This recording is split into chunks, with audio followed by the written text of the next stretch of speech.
What's up everybody, Emperor John Kill 3D Gaming here with a follow-up Yu-Gi-Oh video, but this one's going to be a little bit different. It's going to be, a discussion about when Yu-Gi-Oh was good. What made at least old school Yu-Gi-Oh, or what I would like to say, the golden age of Yu-Gi-Oh from, I want to say, 2000, even though I know Yu-Gi-Oh was a bit earlier than that, way a little bit earlier. Let's just give it a nice, from 2000 to 2012, a good 12 years. You know, Yu-Gi-Oh! Back then in its golden age was the most fun that you could have at the with the card game. You know, cards weren't insanely broken as they are today. We had the anime, we had new mangas, we had video games, we had so many things. We had Yu-Gi-Oh! The movie. We had a lot going on for Yu-Gi-Oh! Buying the dual discs, getting the structure decks. It would just felt that for at least 12 years that Yu-Gi-Oh! Even though Yu-Gi-Oh! Is still going to this day, which is more than 12 years, but like I said, from at least in my eyes, from 2000 to 2012, which is 2012 when I left high school, Yu-Gi-Oh's golden age of being able to have anyone learn the game, newcomers that never even got into Yu-Gi-Oh in its inception, that would get into it later, that would be able to enjoy the game. Yes, you can make an argument that, oh, there was always power creeps, but not to the extent as we have it today. Where back then, let's say you summoned a monster taking 2 tributes and 3 tributes, and if it had a special effect, at the most they would have maybe 1 or 2 effects that you could contend with. Now today, when you play, there is a paragraph of Bible text on the card that can do a multitude of things that would just damn near lock out anyone from playing. Back then, Yu-Gi-Oh! Meant something. When using cards from back then, it didn't matter if you had the best cards or not. If there's one thing the show taught us, and what Yugi said, there are no pathetic cards, Kaiba. Especially in his grandfather's deck, there wasn't. But when we were young, we could craft a deck out of anything. Even if we didn't use an archetype, you can basically craft cards that would work with each other. And if you knew what to do, and if you knew how to synchronize them completely, or found a deck that worked for you. People say today, oh, the more the duel goes on, the boring it gets. No, wrong. That is a lie. That is a fallacy. The more the duel went on, the more you and your opponent had to continue to outwit each other. The more tense the duel became as it went on, because it could shift. The tide of the battle can shift into any person's favor, whether it can go in your favor, whether it can go in your opponent's favor, or hell, whether you can pull back then the instant win of Exodia, or at the time using the God cards, fusion monsters. And you know what? I'm going to play devil's advocate and go as far as, okay, the early days of synchros are not so bad now that I've got a chance to really mess with them. But Link summoning, XYZs, and later certain synchro monsters when the game started to get broken. But back then, you could really feel the intensity in a duel. And some people are trying to say, oh, well, schoolyard duels and things like that. See, when people bring up that argument and they're trying to assume that's what you mean without guessing what you meant, no. I speak from the experience of being taught by my cousin Joseph, who went to tournaments. And I'm talking about 2 big tournaments they used to have in New York City and Manhattan. Then, after he taught me everything I knew, I came to Florida and went to this museum called Mosey, which is where they used to hold the tournaments, some of the nation tournaments, over here. And though I never really won the tournaments, I was happy with as far as I had gotten. There was always prizes for people that were in the top 10s, and I was satisfied. It was the fun of the competition. There was no level of disrespect. There was no level of cockiness. There was no level of people putting each other down because you got either dominated or sometimes instantly defeated when somebody would get lucky and pull out an Exodia. I'm going to tell you guys a story actually. And what I would say, this was around 2008 for me. I was about was I going on 14 or 15? It was one of the two. I was going one of those ages. Um, I went to one of the tournaments at Mosey, and they used to divide it in age groups. You had the adults who were the real hardcore professionals. You had kids that would battle for little prizes, and you had the teenagers, which was a mix of the two. I dueled at the time. I don't remember what kind of deck I had, but I know back then I was a real big Yugi fan and a Joey Wheeler fan. So I would take the best of Yugi's cards from Battle City, which at the time those cards could still be used without being downplayed today.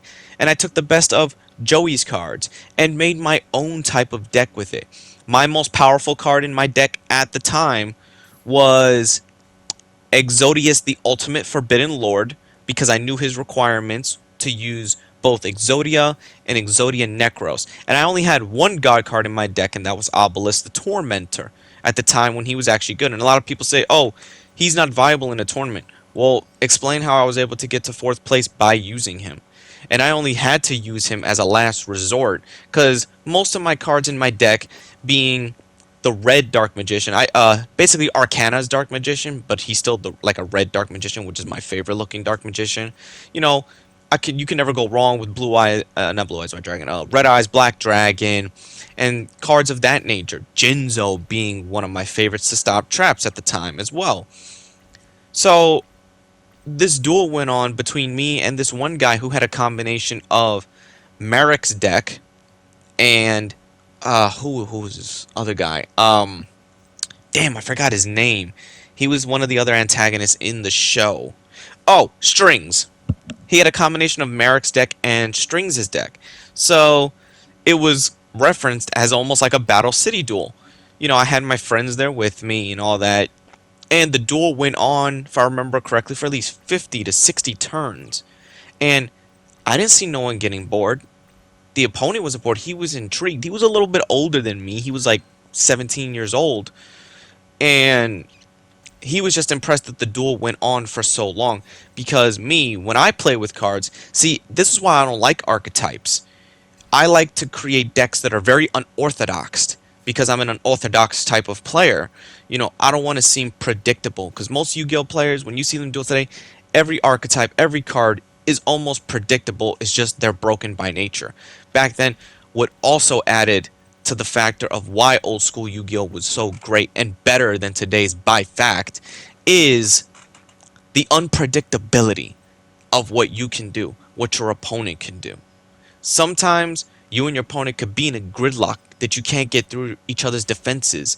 Sometimes you're waiting for the right card, or sometimes the clock could be ticking if your opponent has a spell card, or when you're trying to get the final Destiny board card that could just end the duel right there. Certain cards could end the duel in an instant, or a timer could go down that could cause either you to lose, your opponent to lose, or end in a draw.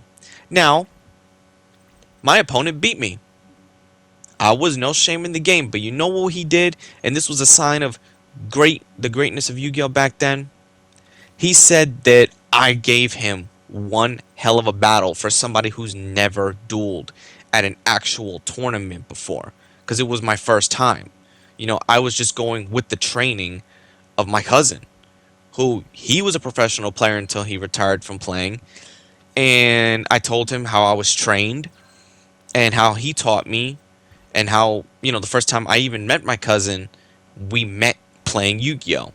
He built Yugi's original deck, built Kaiba's original deck, and he taught me the game. And then from that day forward, I started learning. I started creating my own combinations with the cards that I had. I didn't let any card go to waste.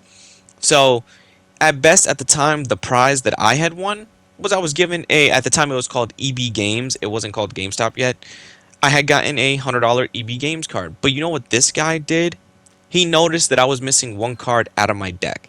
which could have worked well with my Exodus the Forbidden Lord since it required a lot of the Exodia pieces and things of that nature. And he said, well, here's a backup. I got something for you. He gave me Contract with Exodia and Exodia Necros. And he said, put these with your Exodus deck, Exodus the Ultimate Forbidden Lord, with your current Exodia pieces.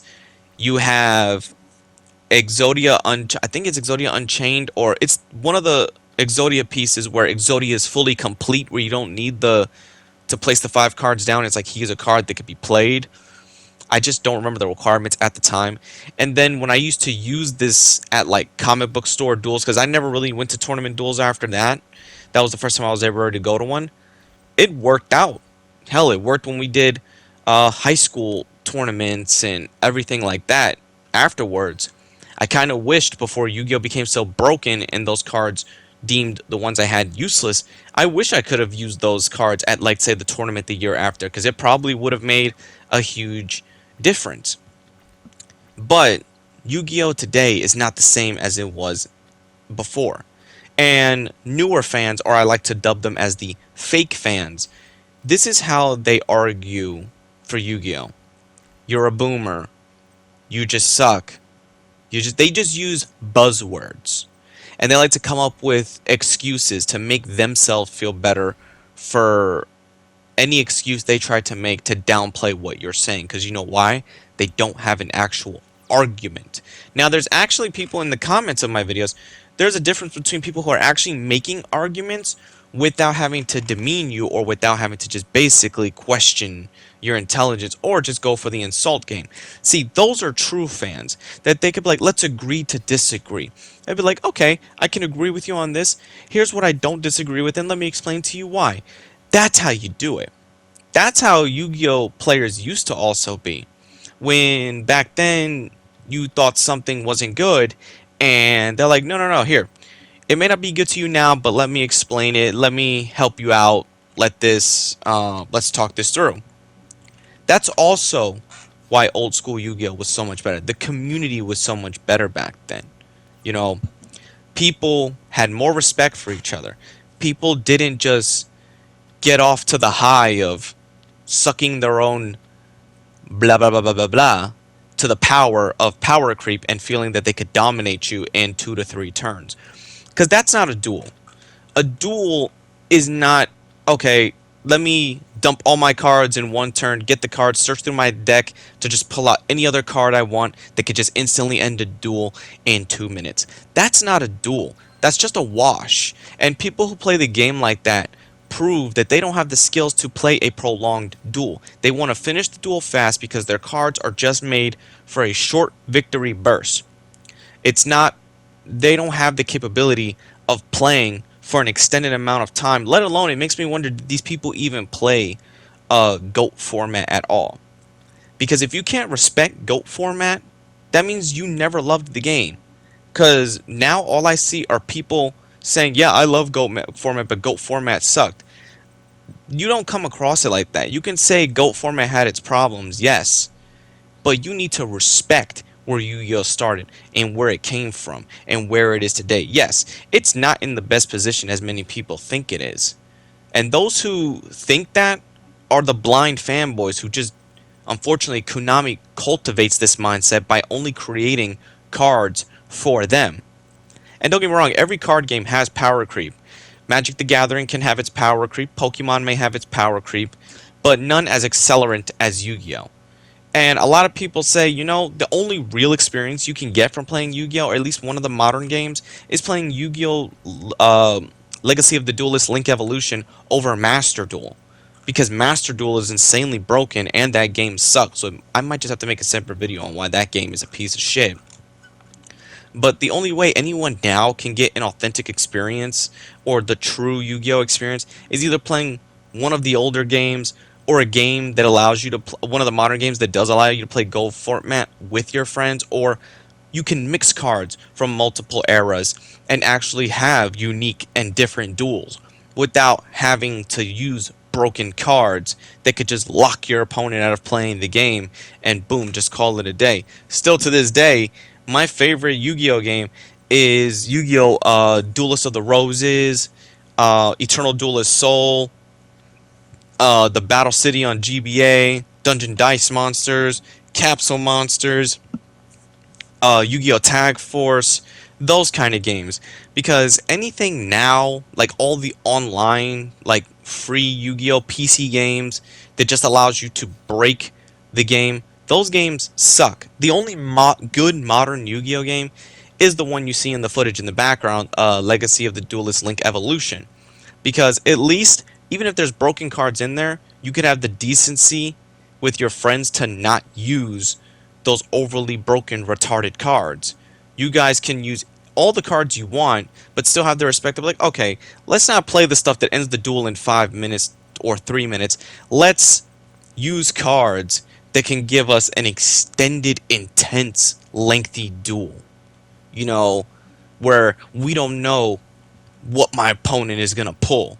You know, even you could be having multiple cards that might be the same. It just depends how they are used. Maybe Konami could go back and think about the fans that actually helped build Yu-Gi-Oh to where it was, instead of supporting the toxic part of the fandom and just giving them what they want. Because the more you support one side of the fandom versus the ones that actually helped make Yu-Gi-Oh what it was and what it is, or create a way for both eras or any era or generations of Yu-Gi-Oh to be able to play together without having one dominate the other or alienate a group of players. Take that into consideration, Konami, that, you know, the modern fans that just like the power creep and like the broken aspects of the game aren't really the fans that's what built, you know, the game that it is today. So, that's really all I gotta say. I know the fanboys are gonna have a problem, but I don't care. They're gonna give me the views that I need anyway. This is Emperor John, Kill 3D Gaming. Be sure to like, subscribe, favorite, and I'll see you on the next video. Take care.